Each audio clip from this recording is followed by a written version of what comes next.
یہ عالم اسلام کے لیے کڑا امتحان ہے۔ مصطفیٰ کمال کا حیدرآباد میں جلسے سے خطاب، کہا کہ پاکستان کو مسلم دنیا میں لابنگ کرنی چاہیے، مسلمان ممالک کو اختلافات بھلا کر فلسطین کے لیے ایک ہونا پڑے گا۔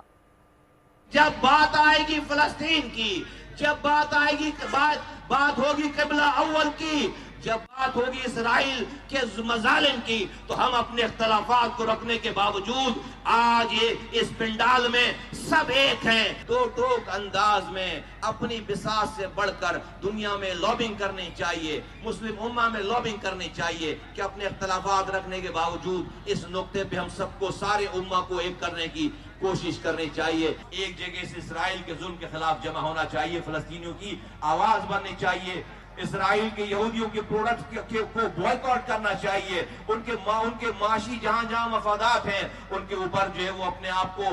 وہاں پر روکنا چاہیے، ان کے معاشی مفادات پر